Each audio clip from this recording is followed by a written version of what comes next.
मंचर झील के रेले से सहमन और दादू का कौन सा इलाका बचाएं? सैलाबी रेला केस जानी मोड़ा जाए। महकमा आपाशी के हुकाम अभी तक सोच विचार में मसरूफ। वजीर आजम बिलावल भुट्टो और वजीर आला सिंह को ताज़ा तरीन सूरत हाल पर ब्रीफिंग।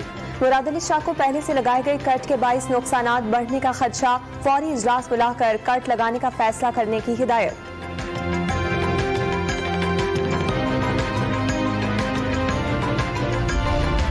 वफाकी हुकूमत ने सैलाब मुतासरीन के लिए इमदादी रकम 28 अरब से बढ़ाकर 70 अरब रुपए कर दी। हर मुतासरा शख्स को 25,000 रुपए की फराहमी यकीनी बनाने का ऐलान।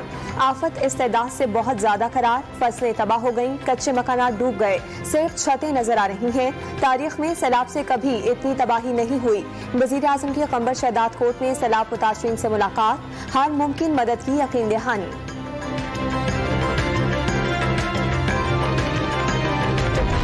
कोयटा से चमन रेलवे सर्विस 2 हफ्ते बाद बहाल हो गई। दीगर सूबों के लिए ट्रेन सर्विस अब भी मुअत्तल। बलोचिस्तान और सिंध के दरमियान दर्रा बोलान की शाहराह छोटी गाड़ियों के लिए बहाल। बाकी सड़कें अभी तक खोली ना जा सकी।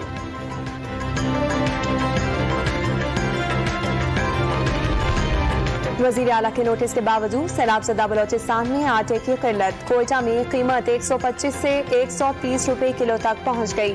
20 किलो आटे का थैला 2,200 रुपए से 3,000 रुपए तक फरोख्त होने लगा।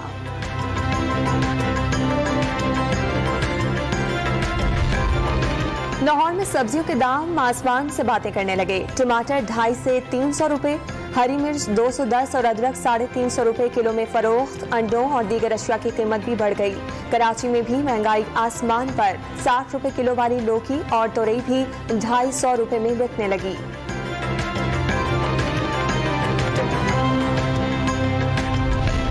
और आलमी मंडी में खाम तेल की कीमतों में एक बार फिर इजाफा। बरतानवी खाम तेल $1.43 महंगा, कीमत $94 फी बैरल रिकॉर्ड। अमरीकी खाम तेल $1.25 महंगा होकर $88 फी बैरल हो गया।